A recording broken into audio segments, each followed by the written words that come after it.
Y'all ready to blaze away or what? Welcome back to the channel, everyone. Today we have a lot to discuss. I have some tweets in Harada kind of following up topics that I already talked about this week, and then we do have some major tweets in here from Street Fighter, from EVO. I'll start with Street Fighter because this stuff is briefer. This one takes less explanation. The first one that I'll jump into is EVO. Ready for Street Fighter 6. On the top of announcements coming to EVO 2022, attendees will also have a chance to play the game at the event. So EVO is basically confirming that we will get some kind of a trailer. My guess is we'll get something with a release date. I was thinking about what characters is the most realistic for them to show. We already got Ryu, Luke, Jamie, Chun-Li. We got Guile. He has his own trailer. My next bet is going to be Cammy or one of the other new characters. Maybe even Rachel, I think her name is. Those are my two guesses. But regardless, they will be showing something. Street Fighter also tweeted out and said that they will be at Comic-Con, but I'm not expecting any trailers or anything like this. This more so just looks like an opportunity for people to get their hands on the game and play the game and talk to developers, right? Developer feedback. Another thing that I want to talk about when it comes to Street Fighter is the usage data. This is something I wish Tekken would give us. Here it is, a tweet from 2 days ago. June character usage in Street Fighter V Champion Edition is now up. How often was your main used around the world? And you can see the usage rates. One final thing that I want to mention, then we'll move on to Tekken. Ryan Gosling says Ken is going through some stuff. Ken got no money, he got no job, he got no car, he got no house, he's going through some stuff. Now, the reason why this is so fascinating is because Ryan Gosling says this in Barbie, which is a movie that they're working on. And you have to wonder, why are they talking about Street Fighter in a Barbie movie? I cannot wrap my head around that. I cannot understand it, but that happens. But let's get into the Tekken side of the news. One thing that I have to mention before we even dive into Harada's tweets is the problem that Xbox has been having for a very long time. This post sums it up, so I'll just read this. Rematches on Tekken 7 between Xbox One and Xbox Series X/S has been broken for nearly 2 years now. Bandai Namco still hasn't patched it. You guys can read the rest, but basically this problem has been going on for 2 years. 2 years. And I'm kind of sick of it. I've been playing less and less and less of Tekken 7. I'm running out of footage, but at this point I really don't even care about getting footage for the game. It simply doesn't work. It doesn't work, and they haven't fixed it. And it's like, I am kind of just over it. You guys will start seeing a lot more Call of Duty and just other games because they actually work and it's actually easier to play. This problem, the fact that it lasted 2 years is ridiculous. But I had to mention that. Let's move past. The next tweet that we have here is from Harada, and this one is in Japanese. I almost didn't translate it, but something told me to. And when I did, the translation reads, "That's a terrible logo. LOL. Still, I guess there are a certain number of people who believe." First off, he's kind of saying that the leaks is fake. The logo is fake. See, that's the thing. Everyone says they like that logo. Harada says that's a terrible logo. So if he think that logo sucks, what logo are you guys working on? The logo you guys working on better be way better, because even though I think it's fake too, the logo still looks really good.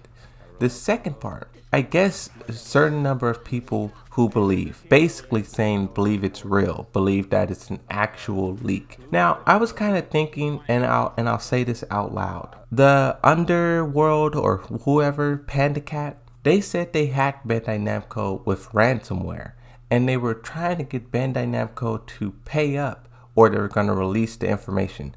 I was wondering if Bandai Namco actually paid them, or if Bandai Namco is calling their bluff and saying you guys don't have any information. It really goes so many layers deep, and I will only speculate on so many, but this tweet from Harada is kind of a definitive answer from him, saying that one, the logo sucks, and then two, that it's fake. This is what Harada does often. Going back to the leak from 4chan, he said in Harada's bar that that one was fake. That was the only time I ever heard him say the word Tekken 8, is when he was calling the leak from 4chan fake. Now mind you, the Nvidia leak, Harada still never said anything about that. So you have 3 leaks that Harada openly said was fake, but then you have the biggest one and the one that seems the most true, the Nvidia, he hasn't said anything about that.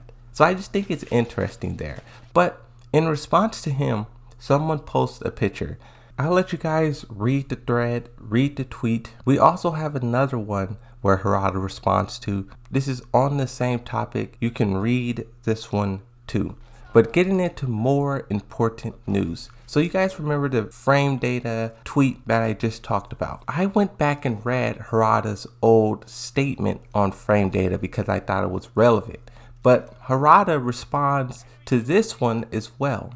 First, it goes to Tekken Gamer. Low-key frame data ruins fighting games. It's way more exciting and fun when modder efforts don't actually know the numbers and just play by feel and raw knowledge. Tekken Gamer responds, this is what Harada has been saying for years, but his hand was forced, maybe even broken. So basically saying, Harada was saying that frame data ruins fighting games and he did not want to do it. The quote that I read was specifically saying that. But the Tekken community piled on so much and so much and so much to where he felt like he had to.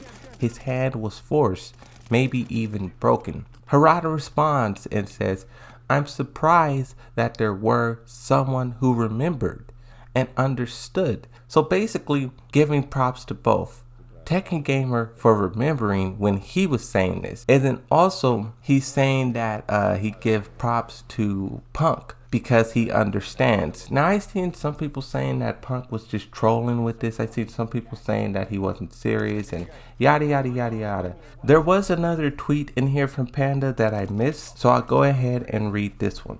It says, people on Twitter really take everything serious. It's so funny. A tweet I don't care about and made fun for has everyone attacking me or just arguing in comments. Frame data or not, none of y'all playing me for $1,000. So do your opinion really matters? And I think this is a cool comeback, a snappy comeback. I think it's good to have a discussion and talk about these things, but sometimes the FGC could just go overboard. Just do way too much. That's kind of what he's saying here. It's like, you guys aren't the one who's playing me. You guys aren't the one who's my competition, you know? So why does your opinion matter? Going back to my stance on frame data, the majority of my time playing fighting games, I never use frame data. When I do decide to use it or learn it or lab it, is against characters that is overpowered. Fair and balanced characters, I don't feel I need to know frame data, and I don't feel that I need to learn it. Only against characters that I think is broken or a bad matchup or whatever do I start to use frame data. So that's kind of my stance on it, and that's kind of what I would continue to do. But there is a lot of bombshells in here that I want to talk about. Hopefully you guys enjoyed this video. Hopefully you found it informational, and I did want to do just sort of a final recap to this whole situation. But that's going to be it. Thanks for watching. I'll see you next time. Bye bye.